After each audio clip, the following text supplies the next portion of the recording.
बच्चों नमस्कार। आज हम पुनः प्रीपोजिशन का अध्ययन करने जा रहे हैं।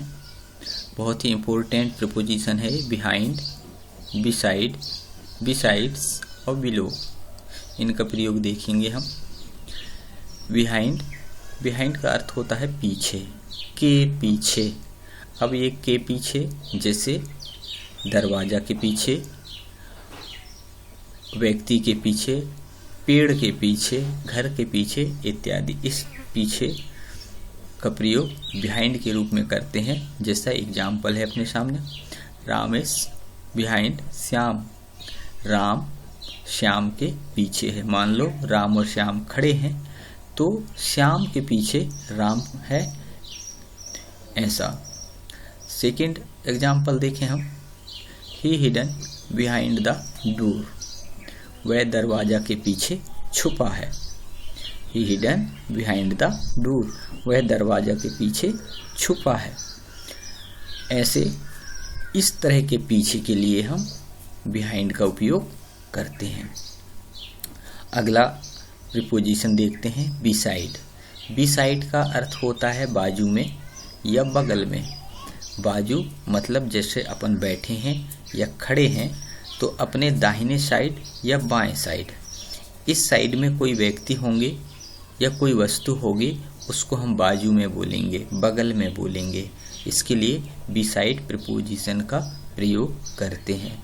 जैसे हम एग्जाम्पल देखें, Anil stood beside his friend. Anil अपने मित्र के बाजू में खड़ा है। अनिल अपने मित्र के बाजू में खड़ा है। जब बाजू में खड़ा है उसके लिए हम बिसाइड का प्रयोग करेंगे। बाजू का अर्थ तो आप समझ ही गए, दाहिने साइड या बाएं साइड। इसी तरह सेकंड एग्जाम्पल है, my home is beside the school. मेरा घर स्कूल के बगल में है या मेरा घर स्कूल के बाजू में है। तो इस कंडीशन में, इस दशा में हम बिसाइड का उपयोग करेंगे। संभवतः आप समझ गए होंगे दोनों बिहाइंड और बिसाइड का प्रयोग। अगला प्रीपोजिशन है हमारे पास बिसाइड्स। बिसाइड्स है, सिर्फ अंतर इसमें एस लगा हुआ है, बस। बाकी स्पेलिंग बिसाइड की तरह ही है, सिर्फ एस है अंत में। इसका अर्थ हो जाता है हिंदी में के साथ, के अतिरिक्त, के अलावा। हम एग्जाम्पल से इसको समझते हैं। I play football besides cricket. मैं फुटबॉल के अलावा या फुटबॉल के अतिरिक्त क्रिकेट भी खेलता हूँ, या फुटबॉल के साथ क्रिकेट भी खेलता हूँ। इस तरह के साथ या अतिरिक्त या अलावा के लिए बिसाइड प्रीपोजिशन का उपयोग हम करते हैं। अगला एग्जाम्पल और स्पष्ट करता है, I like example, I like Apple besides mango. फिर से देखें, I like Apple besides mango. मैं आम के साथ एप्पल भी पसंद करता हूँ या एप्पल के साथ आम भी पसंद है। इसके लिए हमको बिसाइड्स का प्रयोग करना चाहिए। अगला देखते हैं विलो। विलो का अर्थ होता है के नीचे। के नीचे, नीचे शब्द के लिए आप और अन्य अंग्रेजी वर्ड्सों का भी प्रयोग किए होंगे। जैसे अंडर यानी नीचे होता है, डाउन यानी भी नीचे होता है। लेकिन यह नीचे किस कंडीशन में प्रयोग करेंगे हम उसको देखते हैं। जैसे एग्जाम्पल से स्पष्ट है, the assistant teacher below HM। सहायक शिक्षक हेडमास्टर के नीचे होता है। आप जानते ही हैं, हेडमास्टर या प्रिंसिपल होते हैं, उनके बाद उनके सहायक के रूप में जो टीचर होते हैं उनके लिए बिलो का प्रयोग करेंगे हम। वो उस पद से नीचे के पद के होते हैं।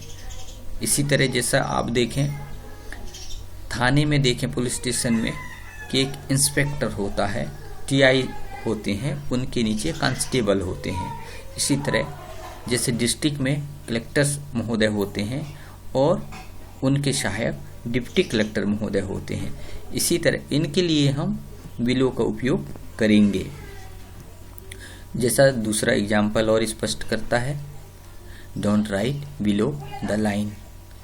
लाइन के नीचे मत लिखें। जैसे कॉपी में आपकी लाइन होती है तो हिंदी अपन लाइन के ऊपर लिखते हैं, लेकिन अंग्रेजी लाइन के नीचे।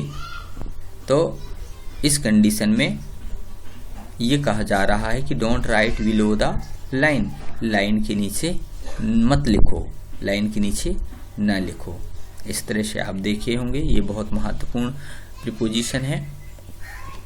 बिहाइंड, बिसाइड, बिसाइड्स, बिलो, इनको आप अच्छे से याद कर लें। बिलो का उपयोग टेम्परेचर के लिए भी किया जाता है। जैसे टेम्परेचर, बुखार का टेम्परेचर 100, 102, 103 हो और बाद में यही टेम्परेचर यदि 100 से नीचे हो जाए तो उस कंडीशन में हम बिलो द 100 लिखेंगे।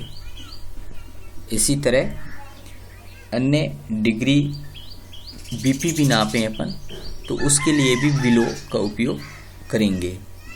संभवतः आप इन प्रपोजिशन का मतलब समझ गए होंगे, इनका आप अच्छे से अभ्यास कर लें। ये प्रपोजिशन हमारे स्कूली शिक्षा के बाद भी विभिन्न कॉम्पिटिशनों में, एग्जाम्सों में पूछे जाते हैं, इसलिए इनका अध्ययन हमको अच्छे से कर लेना चाहिए और छोटे छोटे वाक्य बनाकर अभ्यास कर लेना चाहिए। तो बच्चों, ये वीडियो कैसा लगा हमें आप अवगत कराएंगे। थैंक्स।